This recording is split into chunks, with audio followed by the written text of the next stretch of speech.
I'm Kat, and I want to welcome you to Kat's Creations. Today we're going to be making a carrot wreath for spring for 2023. I did this design probably back in 2019, so we're going to put a different spin on it for 2023. So before we get started, if you are new, this is your first time visiting, can you please let me know, hi, I'm visiting for the first time, and let us know where you're from.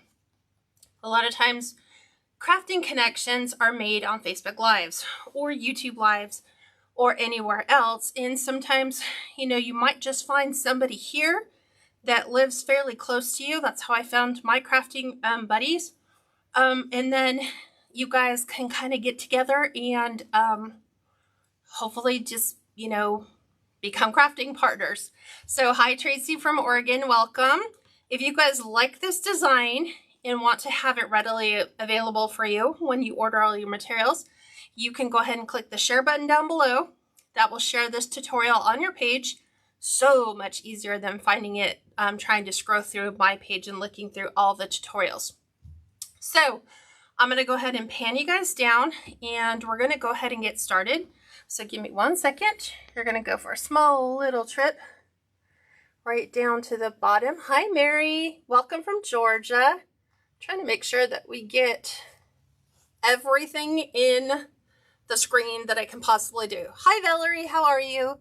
Okay, let me get my comments up because it's just me flying solo today. And there we go. Let's turn the volume way down. So, sign, right? Hi, Linda. Welcome. We're going to be using this 10 by 10. This is a fresh carrot sign. It says Peter Cottontail Company, established in 1925. So this is going to be our theme that we're designing around. And we're going to be putting this on a 14-inch Dollar Tree wreath frame. The sign you can purchase from Craft Outlet. And I just saw Linda. Let me find it. Let me get my comments. Okay, here we go. Linda Pruden from Southern California. Whereabouts? I just moved from Southern California, having lived there my entire life. Hi, Sue. Hi, Cheryl. Hi, Peggy from Washington, Pennsylvania. Welcome. Okay, I'm color coordinating this green and like a moss green and orange. So I've done the first 5 sections. So we're going to do the last one together. So it all works exactly the same.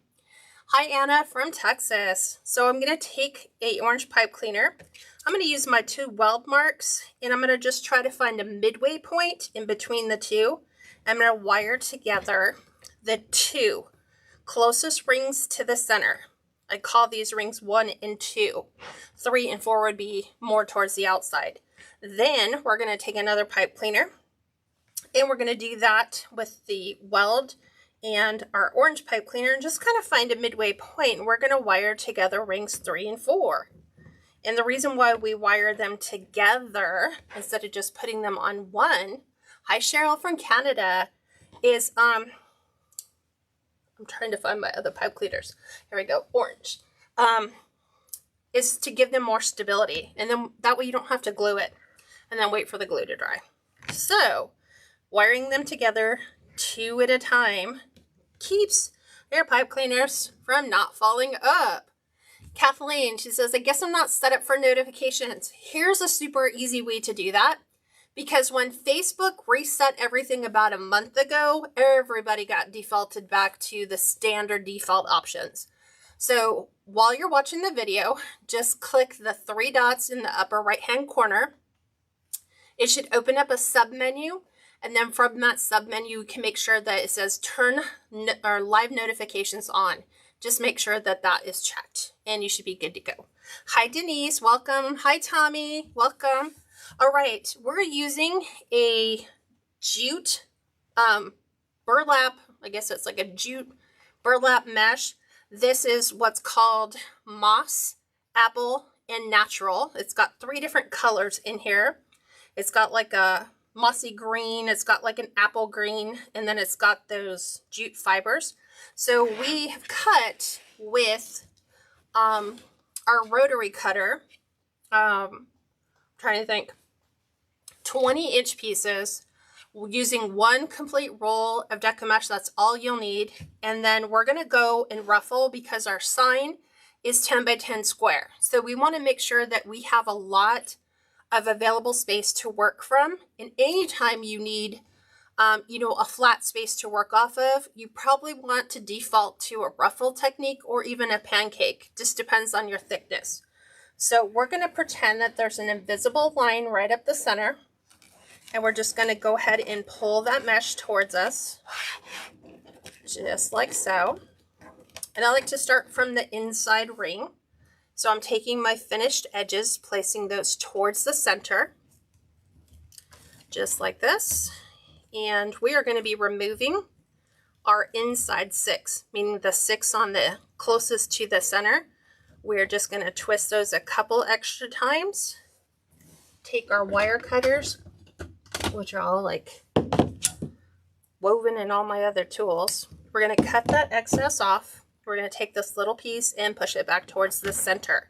Now the center deco mesh is going to be a filler for the 2 outside pieces, meaning the 2 in each section that are closest to the outside. So this is going to be a filler for this piece and this piece. But I like to just go the next space over. So I saw Linda, was it Linda? Or Kathleen says, it says it's on. So I'm not sure why not. Why you're not receiving notifications. I will look into that a little further if I can, Kathleen, and see what's going on. I noticed that I'm not getting notifications on people that I set up. Cheryl says, I set up my own notifications because Facebook never shows. I know, Facebook doesn't play by its own rules that they set for everybody else, which is a really good thing. Right, Cheryl? You just make sure, hey, you come on, every Tuesday at 4 Pacific, which is 6 Central or 7 Eastern. And then you just, you make sure you're there.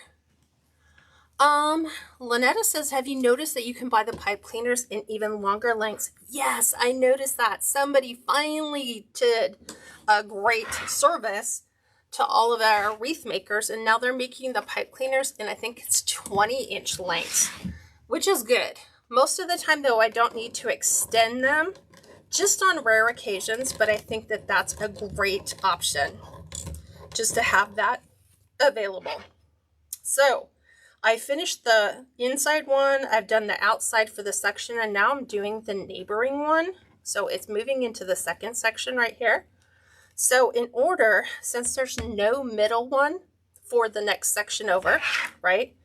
What I'm talking about is like right in here, there's no middle. You could, but then you're cutting into deco mesh again, which I'm trying to keep the supplies down, which means let's find techniques that just use like a roll of deco mesh, or techniques that you can use leftovers on. Because I don't know about you, but I have a lot of leftover deco mesh where I just might needed to cut into something to do a dual color or something like that. Now what I'm doing is, as I'm joining those two together, I'm taking the cut edge and I'm kind of folding that back a little bit, like right here, so that I have access to both pipe cleaners, which is important when we go in to add our tails and half bows or embellishments. You want to be able to access all the stuff that you're working on the outside. So I'm back here to my inside one. And this will be a simple embellishment, but it's going to look amazing. Okay, so going right here to the inside, I just take everything and push it back. And then we're going to go ahead and lay this right on the inside. Do our twists. Since this is an inside, we know we're finished. So we're just going to twist a couple extra times, cut the extra off, and push that down. Now, because this is a middle, it's sitting on top of all the other ones. So what I'm going to do is I'm going to push it back down towards the center, which means grab the one that's on the side and just lay it back on top of the center one. And now we're working on the right side outer. So I call them like left side, right side, center, so that you know which one I'm referring to. Now this deco mesh, because it contains the natural fibers, this needs to be cut with a wood or a rotary cutter. And you're still going to get frays, but this method should help prevent a large chunk of them, since we're using the finished edges to the outside, and we're taking those cut edges and kind of folding them over so they're not so readily exposed. And now here we are getting ready to join the next section. We want to make sure we take this one, lay it over the top, and take the other piece that's on the bottom and lay it over. So it's kind of overlapping a little bit. I don't know if you guys can see that. And now we're going to go ahead and just take our next piece and lay it right on the top. You can use a product called E6000 adhesive spray if you're really concerned, you know, that your mesh is fraying maybe a little bit more than you would like, especially on a natural mesh like this, where there's not much you can really do. You know, you're just going to try to get as much of your stuff in there and then just don't play with the rest of it. So now we're doing our center.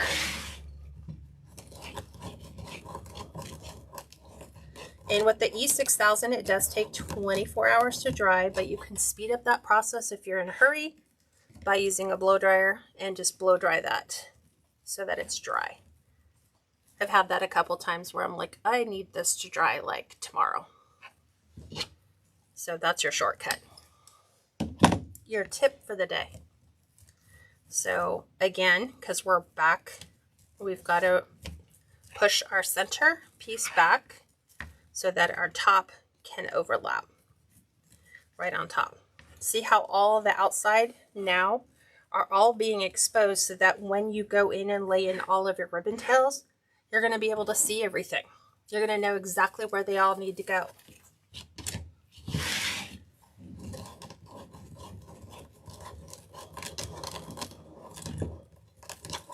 Okay, we're putting our outside right in. 2 twists, and then because we're matching the sides, we're going to fold the end over on the top and on the bottom and pull our pipe cleaner through. And then from here, we want to make sure that this is overlapping as well, that center piece that we put in. Okay.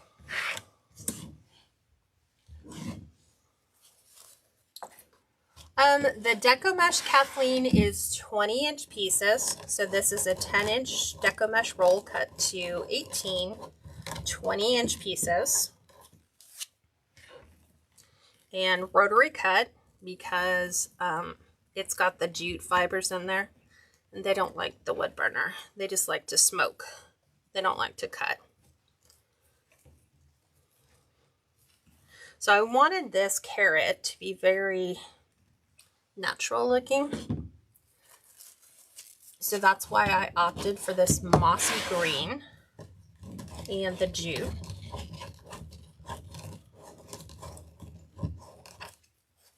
Now we're doing our center.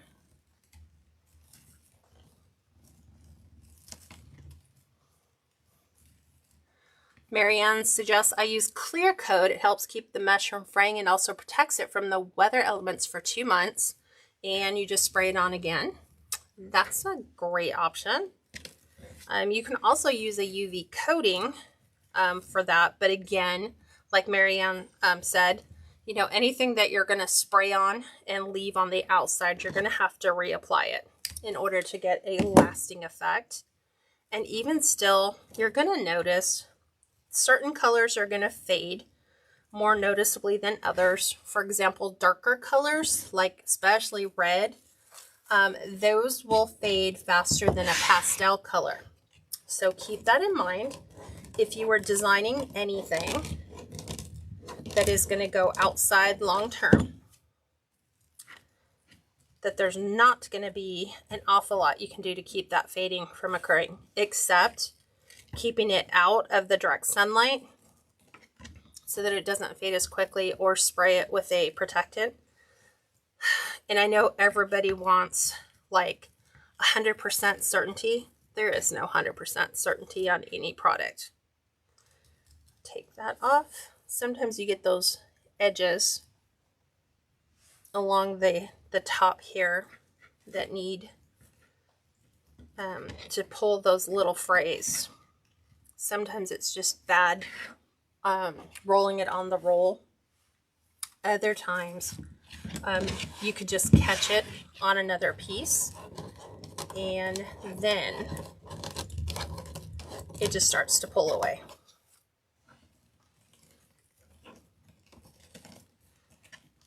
And I think you'll like this design. I'm hoping you like the design. I was trying to finish up prepping for another live I want to show you, but I couldn't get it done in time. It was taking me 2 hours just to prep half of the material so that you don't have to watch me build all of it. So I'm going to show you that one on Thursday morning. So it's going to be a new beach design with a lot of prep work, which means that it's going to take you a while to prep all the components. So, but once they're all done, right, it's like a rag wreath. Once all your material's cut, the process goes fairly quick. I was just trying so hard thinking there's no way it's going to take that long. Guess again, it did take a while, and that one slid. So we just slide it back because I was trying to get my mesh under and over that. There we go.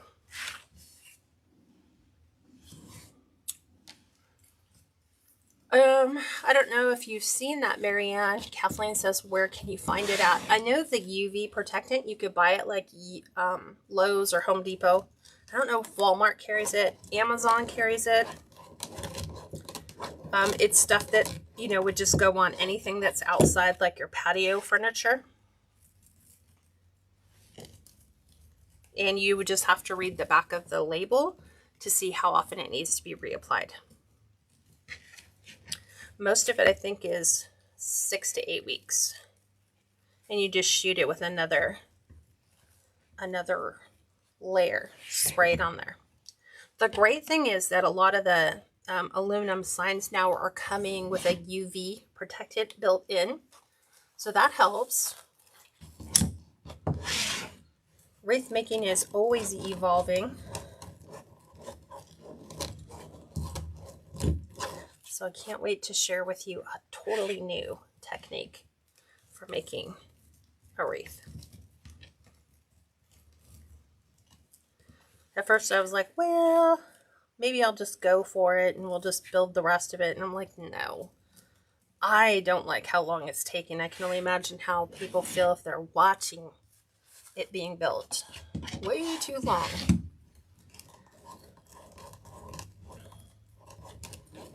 Trying to think of what other wreath did we just do that was like that. Had a lot of prep, but once you got the prep done, it was super easy to put together.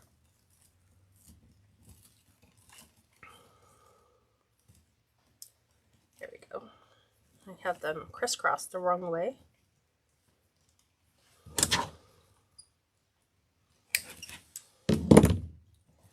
Okay, this is our inside, so we've got to push it back under and grab our outside piece and lay it on top.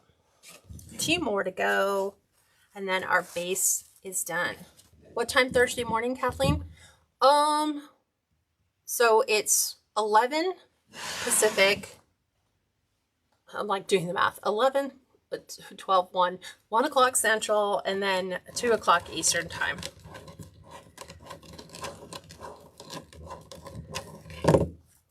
So I know that I'll have all the prep work done by then, because it gives me like all day tomorrow to get it done and making sure that it looks I'm so picky about the end result, how I want it to look, but I think that's good.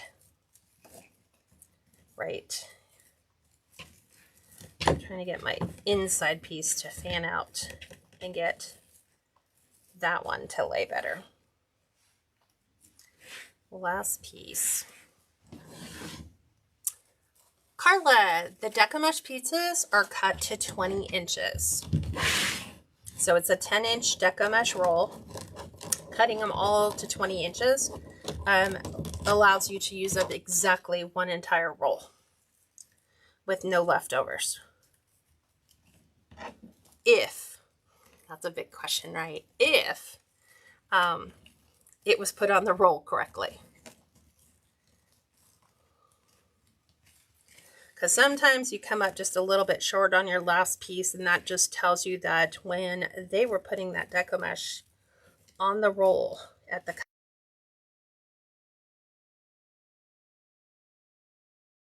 to where it was even. Okay, this one I'm trying to do get the center piece to go up and over, pulling that one down because this was our adjoining section. So there's our base. Nice, super soft, mossy green. Okay, then when we take our sign and add our sign, it has that nice little country softness that we're trying to go with. I'm going to go ahead and put all the ribbon tails around the outside before we attach the sign. So those are already done. I will let you know links and where it all came from. So we are doing all the 1.5 are 19-inch long pieces, and all the 2.5 pieces are cut to 14 inches. So these are the color combinations we're doing. This is a carrot on a black and white stripe paired with a solid orange. And then we're doing a solid orange paired with a black and white gingham with the carrot print on top. So definitely like trying to drive the carrot theme home without it looking like, you know, like it's forced.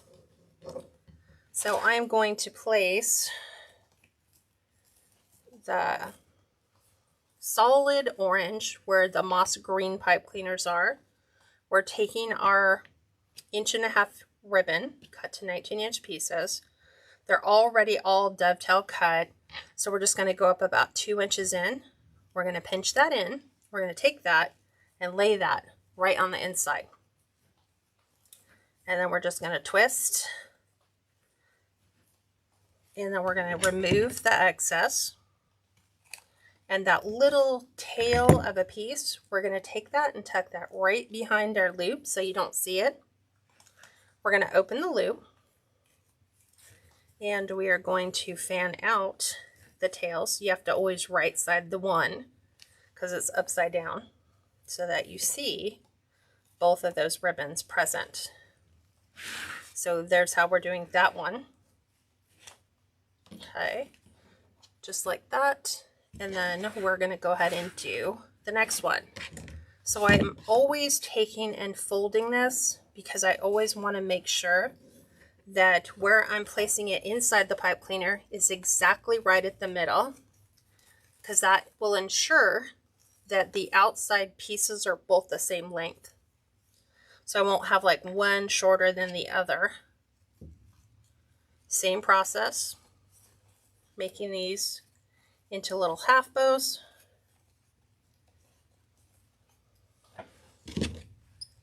Move the excess, tuck that behind the back, open this up. Since this one doesn't really have a back side or front side, it's the same on both sides. I still get into the habit of twisting them so that they're all back in the front.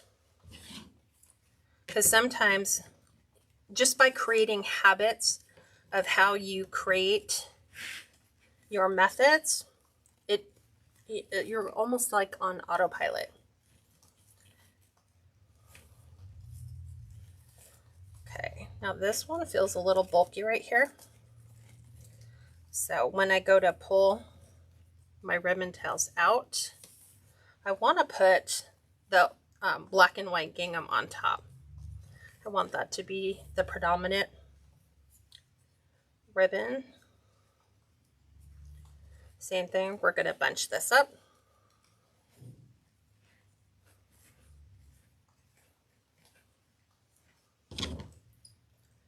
Cut our excess off.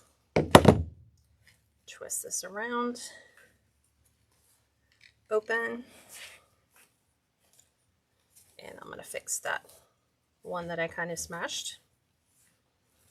Just like so. Just like that. Okay. Move it around to where we get these. I'm going to push my pipe cleaners back.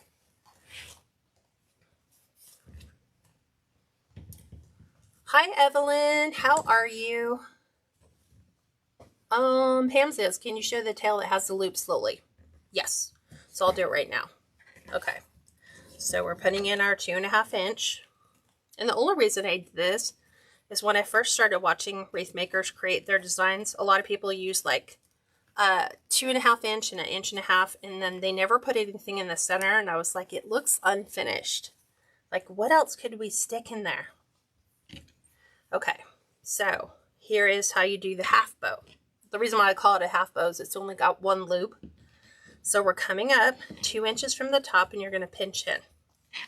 Literally 2 inches from here to here. You're taking that. We are placing this right on the inside.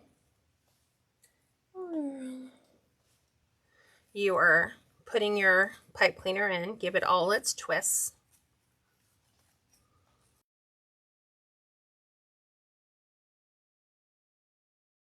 That little tail, you're going to take it and tuck it all the way behind your loop. You're going to open the loop up. You're going to move. It's always like this tail that's always upside down. So you're going to right side that tail as best as you can. And then I like to put them to where the 2.5 inch ribbon goes right in the center, so that you can see both ribbons all the way around. I hope that helped, Pam. Okay, I'm gonna go back out. So, and you don't have to do that technique. This is just for this wreath, this particular design. That's how I did it. And again, we're putting the gingham on top. So I'm just always moving my gingham back over. These are the left and rights. In each section, they get really close together. It doesn't happen when they're a little further apart, but it does when they're really close together. So see how we've got the wrong side here, right side here.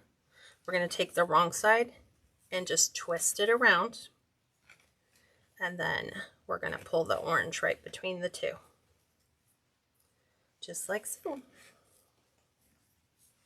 just so they're all nice all the way around. Okay.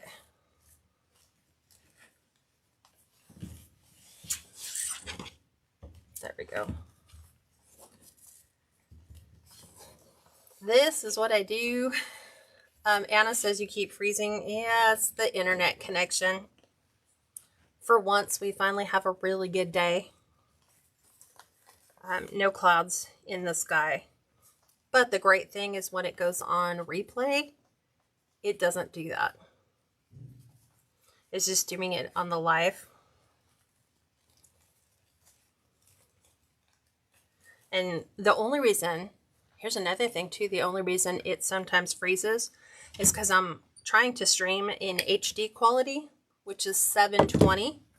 And I get this little pop-up that keeps popping up on my screen from Facebook saying, if you lower the quality of your video to like 480, you won't have an issue with streaming. But then what you'll get, hi Margie from South Carolina, what you will get is people complaining that your video quality doesn't look as clear. So You know, considering where we live, tucked up in the mountains, to have the internet service we have, it's a huge blessing. Most people don't have it. And word has it that they're slowly making their way down the road to bring in fiber. And then once we have fiber, we won't have that issue. Right now we're doing satellite streaming. So as long as the skies are good, we should be fine. And I won't dim down the quality just to get a stable picture. Just because I know once it goes into its replay status, it'll right itself. Okay, here we go. We're almost done. And I'm trying to knock these out as quick as I possibly can.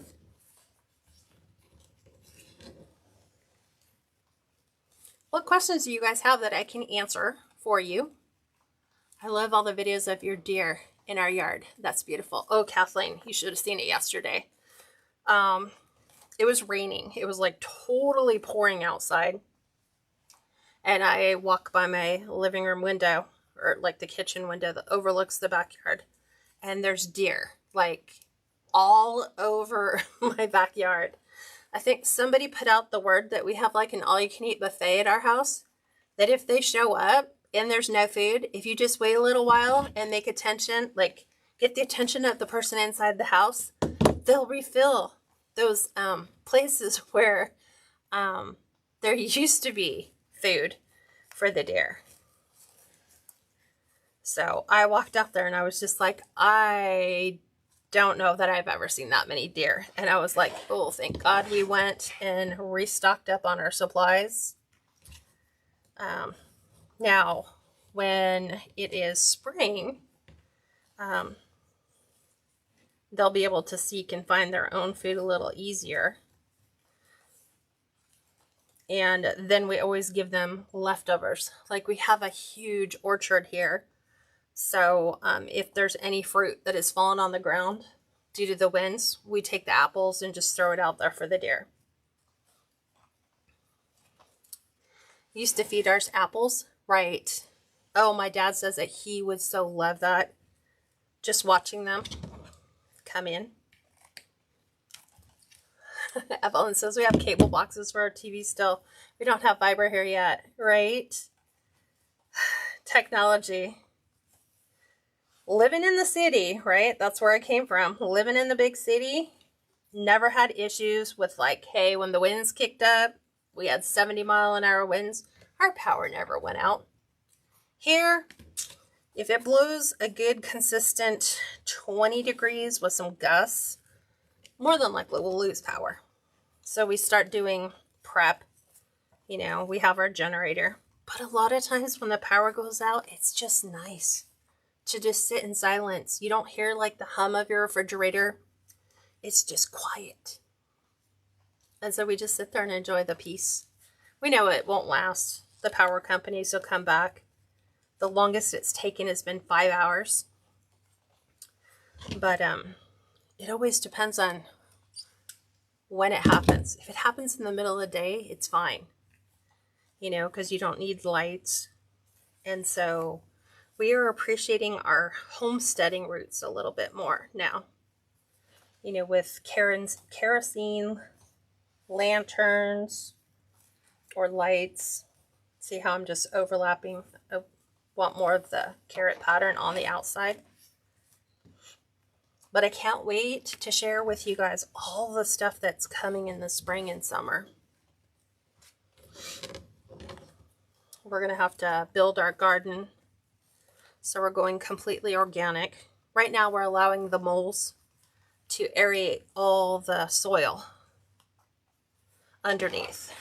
And then we're building raised planter beds. Marianne asked a really good question. If somebody wants to redo the wreath for them after they've had it for a year or more, do you charge them but a different price? Because I had someone return it to me. They had me redo it and didn't pay me even for the material she left outside in a bad storm. So really good question. In a case like that, it wasn't bad construction on your behalf. So that would just be like a customer who bought lawn furniture, right? Or an outside patio umbrella and decided it should be good in that windstorm. And then the windstorm comes along and destroys the patio umbrella, and they take that back and say, well, this just didn't stand up. So in a situation like that, no, I do not offer a discount because it didn't last. Because that wasn't something I suggest, which is always something you want to include in all your listings, is like when I send my wreaths, it gives them a wreath care instruction that basically tells them all the stuff I'm sharing with you.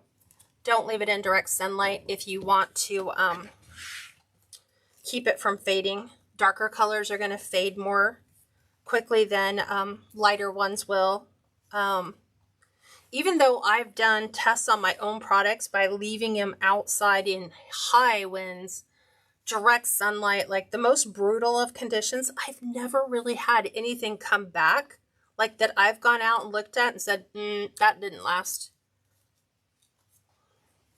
I mean, but leaving it outside for over a year in all the worst kind of weathers, I do expect that to not last. Like my mailbox swag, I left it out from mid-November all the way through the beginning of March. The only thing on it that did not make it is the styrofoam candies. So the styrofoam candies faded. So, and I was fine with that. So I'm like, I'll just take those, remove the styrofoam candies, put new ones in, and it goes back out. But the ribbon lasted, the deco mesh lasted, all the ornaments and everything that we attached, nothing fell off. Deer didn't eat it, so it's good.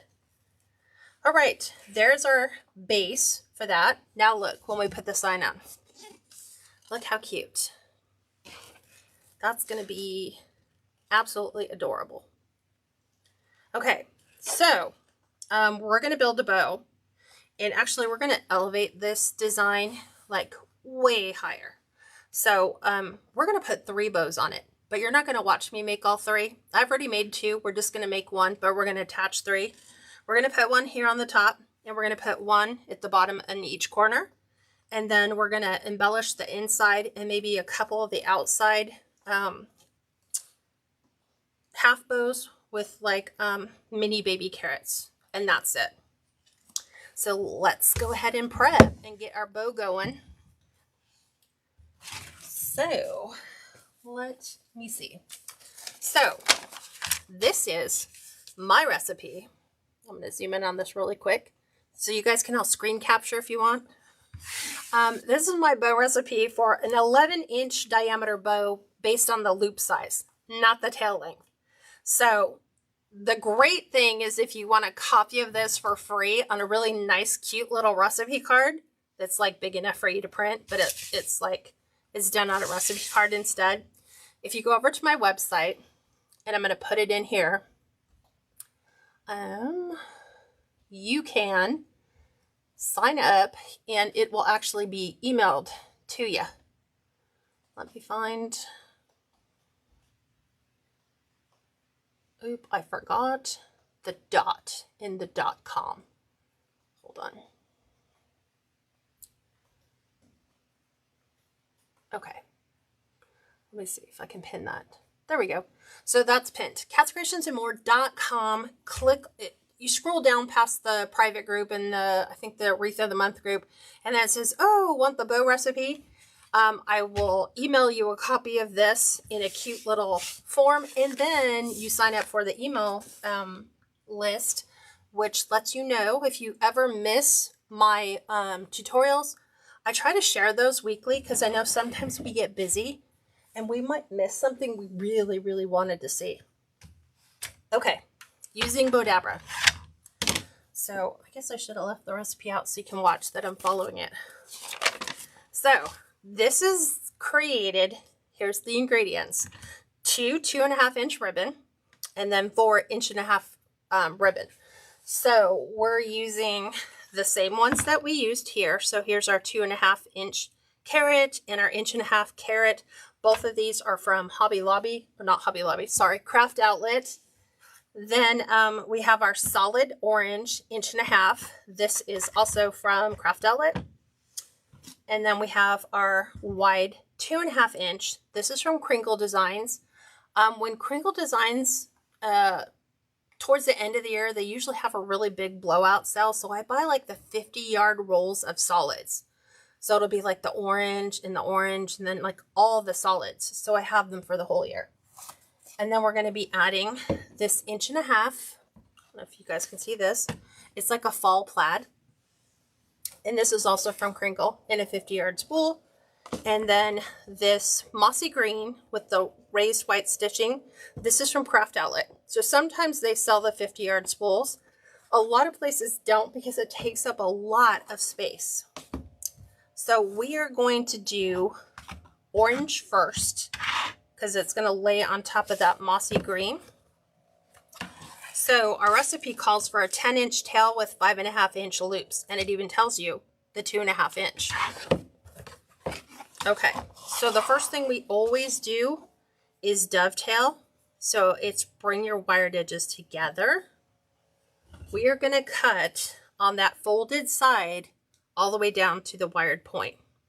So depending upon how deep you like your V's to go inside your dovetails, that's where you do your starter. So that looks really pretty. Okay, so with that one, we're doing 10-inch tails. So here's 10 inches. I'm going to gather at the 10. I'm going to use my Bodabra. It's basically just a holder for your ribbon. We're going to give it a twist, and we're going to place it right on the inside. Okay. Then I'm going to simply go up and over. Get rid of the green fuzz. Up and over, guesstimate about where 5.5 inches is. And what I do is I bring it on the increments of 10 because it's easy. Like once I put this on the 20-inch line, the little crease right down the center. When I go to stretch my ribbon out, I'm looking at where does it end here. I'm going to bring that in till we're right at 5.5 inches. So right there. It's 5.5. Going to do that on the other side. Bring this up. Measure this back out. There's our 5.5. And then we need 10 inches again. And then we'll dovetail.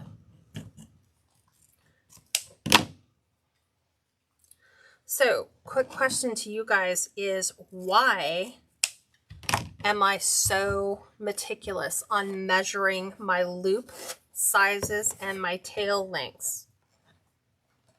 Why do I even care? Couldn't I just throw it all together? Well, technically I could, but there's a reason why. Again, wire edges together. Cold or cut from the folded side to the wired point. And this time we're doing 9.5 inches. We're going to come up, twist, place on the inside. See, 9.5 with 5-inch loops, 2.5-inch ribbon. Up and over. We need to measure this. Make sure we're right at 5.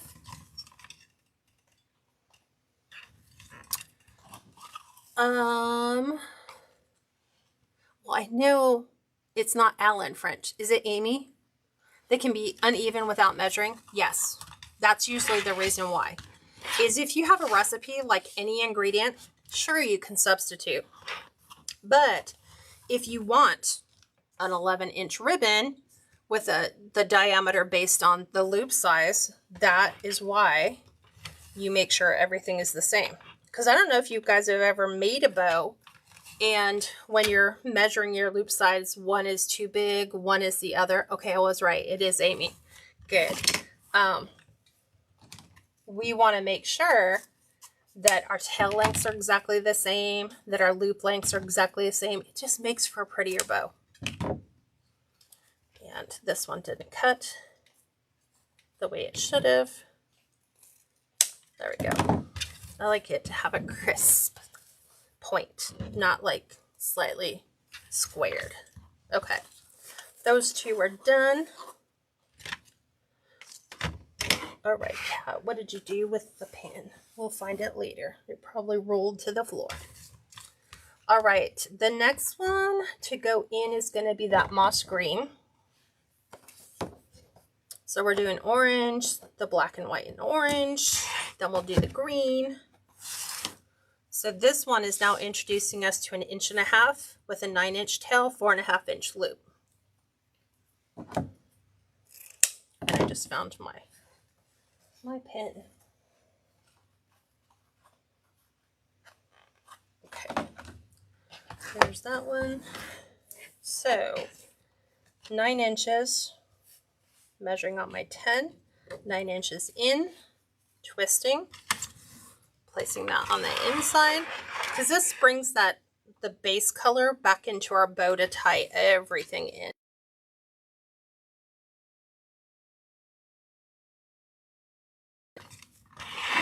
Do 4.5 inches on the other side.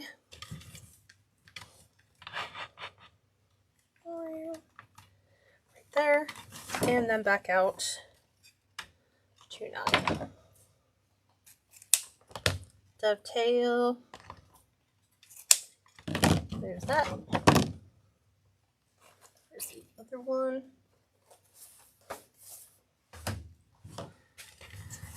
Okay, now I'm going to do our solid orange again because we're just following the pattern all the way through.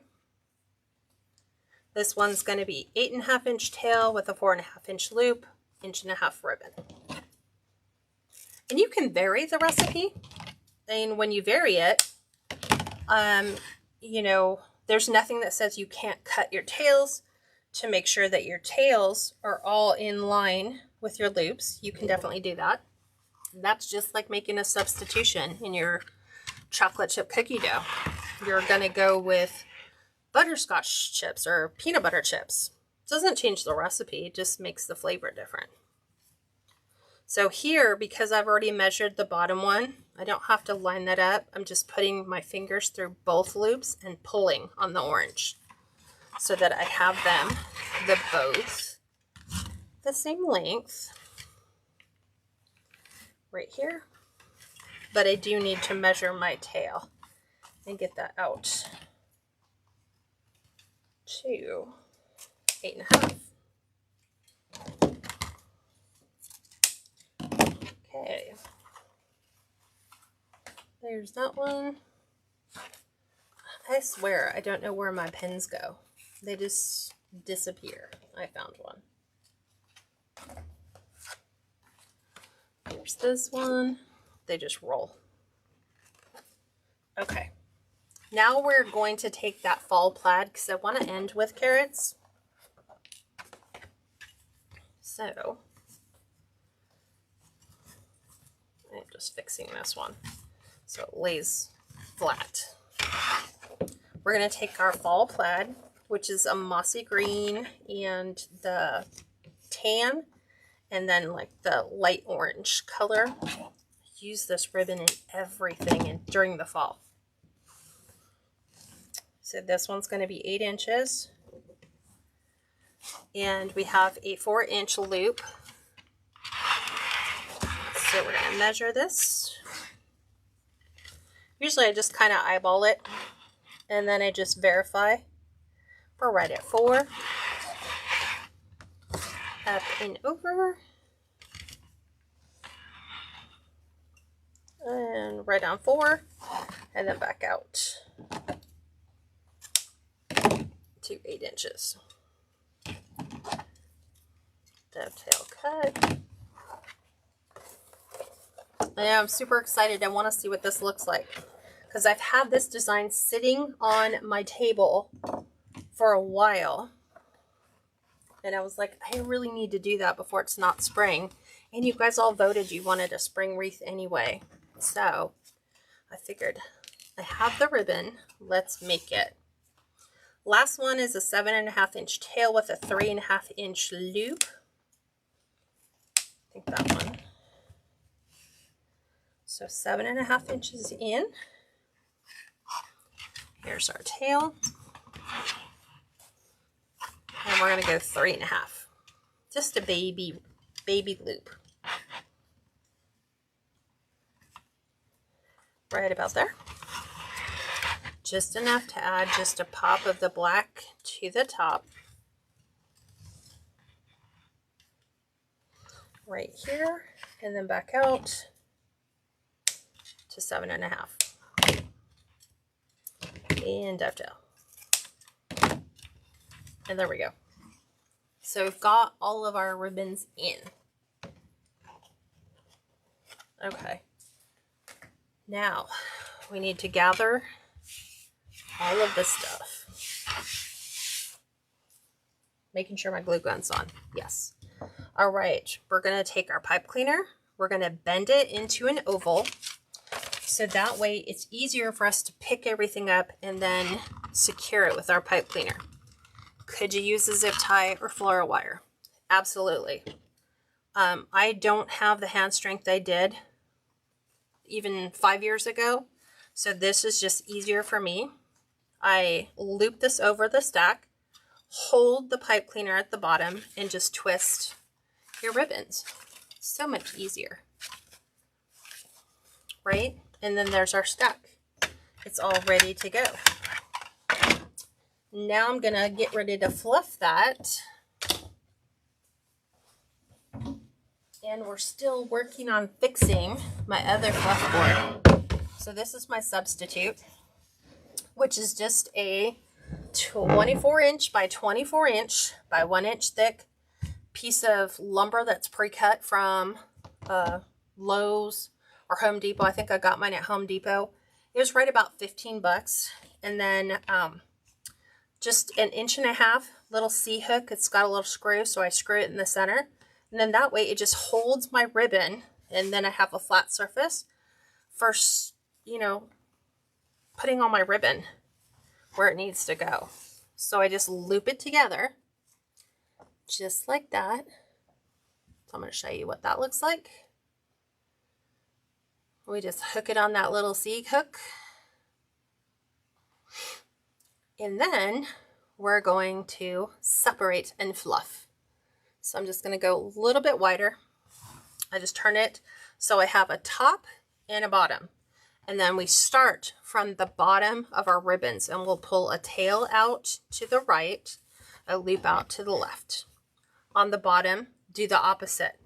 So tail out or loop out to the right, tail out to the left. This way the tails are opposite, loops are opposite. Okay? Then we're going to go the opposite here. So we're going to take our loop, bring our loop to the right and the tail to the left. Do the same, but opposite.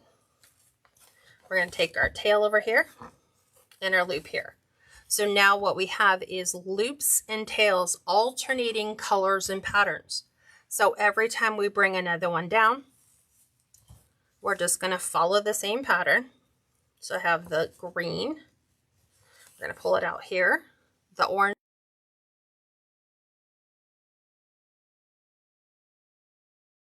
Loop to the left, tail to the right. So we're separating our tails and loops here. We're still bringing them down. Okay. Complete opposite. Here and here. And then here and here. So here's all of our loops. And here's all of our tails. Now, I do have 2 videos on bow making, and one shows you out of this that you can make 2 totally different looks. So you can make it like this, where it's kind of like a universal bow. And then you can also do it where if you're going to be having a bow that's at the bottom, then you're going to probably want all of your tails more towards the bottom than spread out here. What I like about doing this wreath is, or this type of bow, is I know where my loop length is. So if I want to come in and frame a sign, it's easier to do it with the loops than it is to do with the tails. Now everything is folded flat. So now we're just going to take the top two. We're going to lift and open. Go to the other side. Do the same thing. You're going to lift and open. Don't worry about the tails yet. Do the next two. And you can arrange those whatever way you want. Like, do you want the orange between those?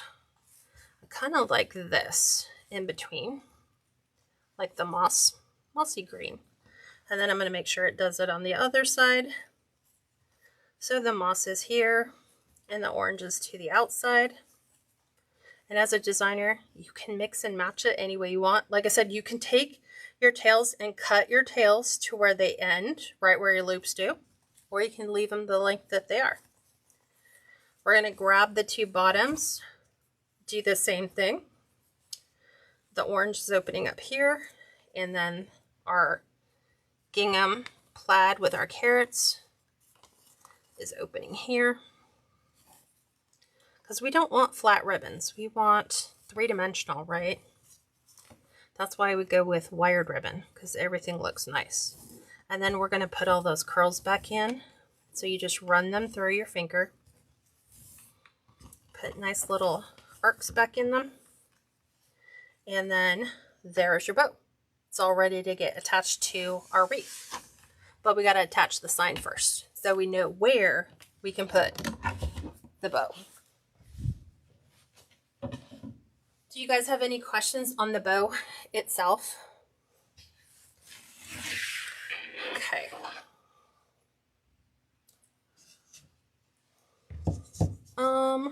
Denise says, do you have a video showing us how to make a bow where a certain pattern is going in the same direction? How to do that?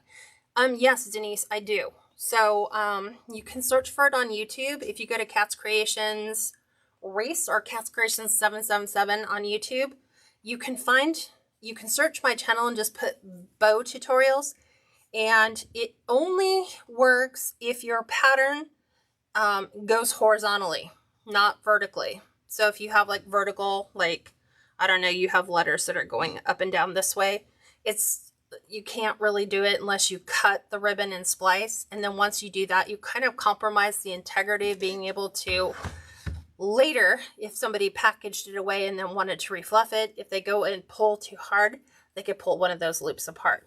So I just prefer doing it with the vertical print. What we're going to do is we're going to remove our twine off of the sign, and we're going to add in a pipe cleaner on either side, just like this. And we're going to do one here. And we're going to use our staple gun because our sign is a 1/4 inch thick. And I'm using 1/4 inch staples. Just like that. I twist it just once to keep them from sliding out when I'm trying to pull those through. And here's the other. Twist one complete time. Okay, so now we're going to go ahead and we're going to put this right in the center. And so the best way to determine where's center, remember those pipe cleaners we cut off? I'm going to go find them. So here's one. So this is where this pipe cleaner is going to go. It's going to go right over the top of that pipe cleaner that we had here. I'm going to pull some of these out, like the outside pieces. I'm going to take these and pull so they're not sucked completely down. So I'm going to push this about as low as I want it to go. And then right where I feel like it needs to stop, I'm going to just twist that. I'm going to go to the opposite side. And here's where my other pipe cleaner is already lined up. Just makes it so much easier to do that. And once again, I'm taking my deco mesh and pulling that forward so it's not trapped under the corners right there. There we go. We'll fix the rest of that because right now everything's like, you just smashed everything. Yeah, I know, but we'll fix it. Okay, so all the deco mesh to the outside, we're going to pull out. So if it's a piece like this is going to the inside, we want to tuck that back up under, because then that will help support the inside and keep your sign from sinking. Okay, this is all to the inside. Here's an outside piece. We're going to grab this. Grabbing these. We're going to fluff our bows. Grabbing this.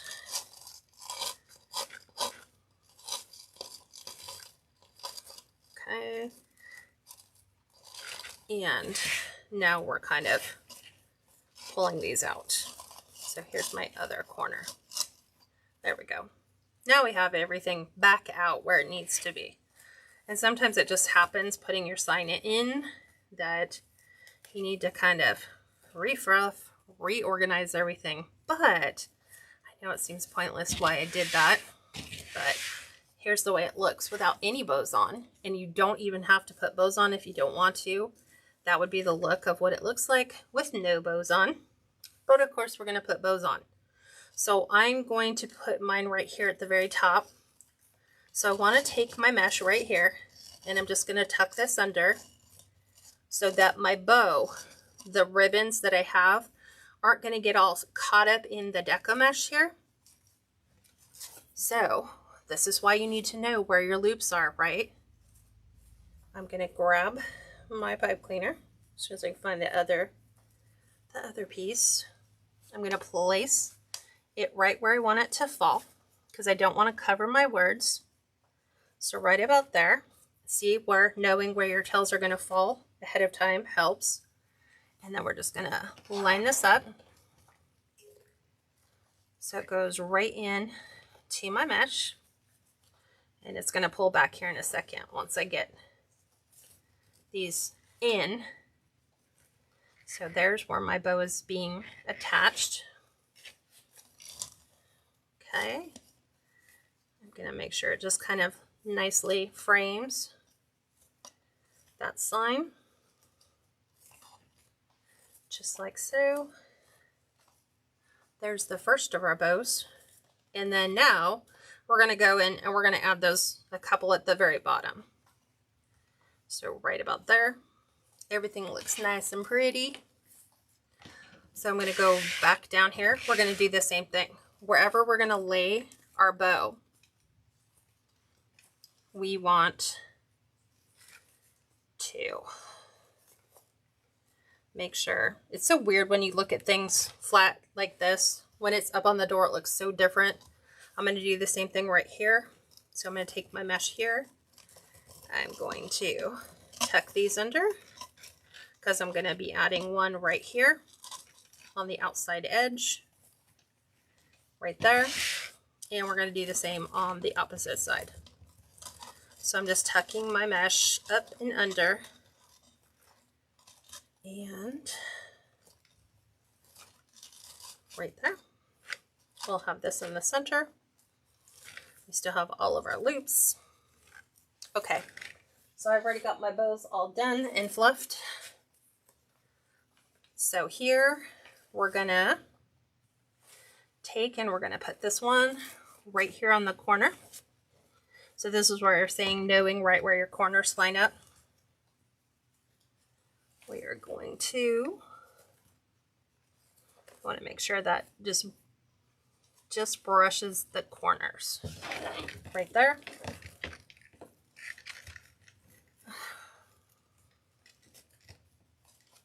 And I've got to move my ribbon that I had there before. I was trying to go in through the ribbon. Okay, pull this back down. We'll skirt the edge of our sign. If you feel that this is way out of control, you could move that, you could tuck it back under. If you don't like your ribbon tails where they line up, you could move them all to the bottom. So like right here on the outside, I'm going to take these and pull these to the bottom. So I can kind of have these lay different. Just like that. And then we're going to do the same thing on the opposite side.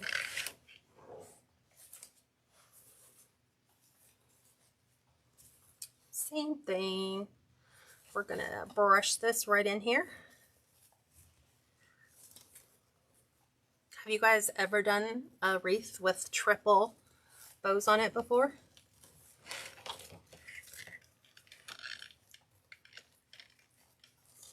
Again, I have to push my ribbon out of the way. Here's that one.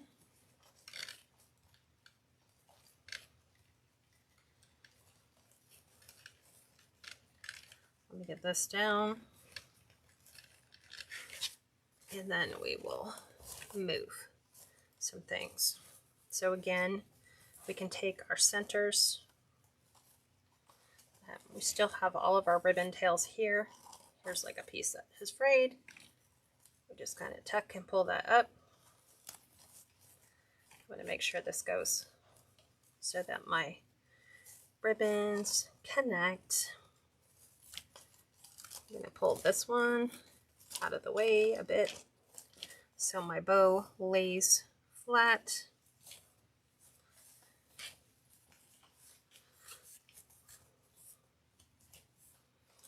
Just like so.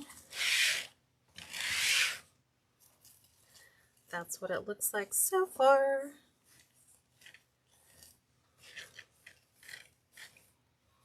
Okay, now we're gonna do a light embellishment, meaning we're just gonna add a couple carrots to this. So Dollar Tree for the win. Little baby carrots, right? For $1.25 you get 6. So we're going to take these and we're actually adding them to the inside of our bows, just like so. So we're going to put one there. We're going to tack one in here. I want to make sure that everything is in the place that you want that to go. And then we're going to do the same thing for here.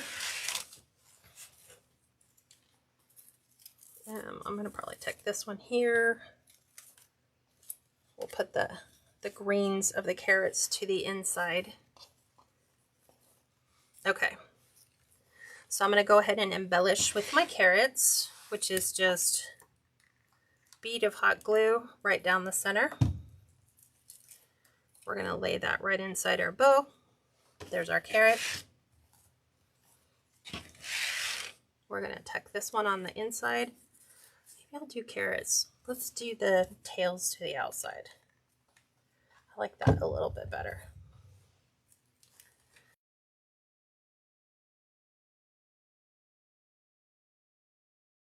Here, since we're doing it that way, I want to make sure this one's the same, but opposite. Right down the center. Tuck that right in the inside. Just like so. And then we have a couple places on the outside where our bows are, our little half bows. So I want to re-emphasize where our carrots are going to go. So let me just re-fluff my outside piece. There we go. Just didn't want to lay where I wanted it to go. Do the same thing over here. Because while we put bows in, we smash things inadvertently. So here's these. So on the ones that I have the black and white ribbon, I'm going to go ahead and attach a little carrot to the bottom of that, right underneath the loop. And I'll show you what it looks like once I kind of get it all situated in there. Here's another one of those little frays. So just like this, we have a little carrot. We're going to do another one right here. And I have another one a little bit further up. I'm always about the frays. hate that. See, I feel one right here. Sometimes they pull all the way out. Most of the time they don't. Okay, same thing. A little bit of glue. Tuck that right underneath. I've done one there. I think I might do one. This one is kind of covered with the bow. So I'm going to leave that one alone, and I'm just going to tuck it up here. Right here.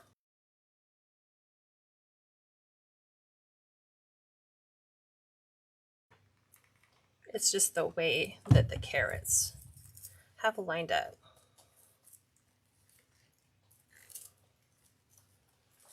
Okay, so now we've added carrots to our design. This is what it looks like. I'm going to go ahead and remove the wreath that's on the door now, and we'll put this up on the door so you can see what it looks like on the door.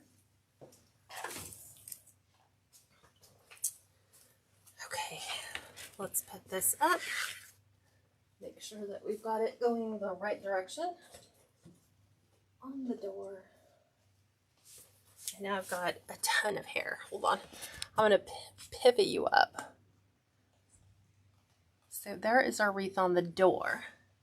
And so this allows us to make any adjustments that we need to. If you want to readjust some of your ribbons or your tails to get them to fit. There we have our carrots. Here's this one. So when you're taking pictures, it's important. I don't even have this on my hook all the way. There we go. Make sure all your ribbon and tails are straight. It's all those fine little details that pay off in the long run.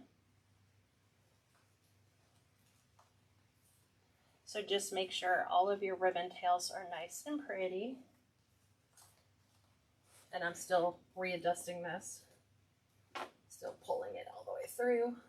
Pull all your glue threads off.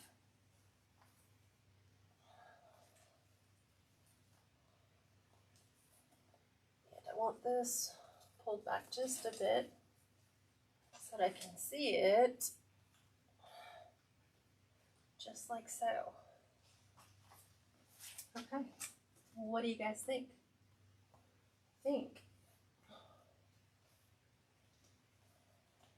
We are good. That is what it looks like on the door.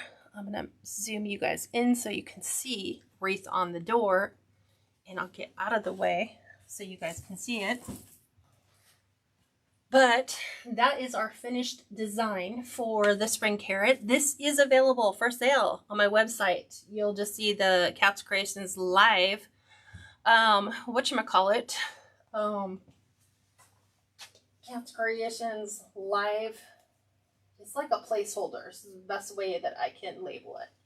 A placeholder. So it shows like that whatever we made on our live. So it is available for purchase. It's the only one I have for sale. Also, I'll zoom back out.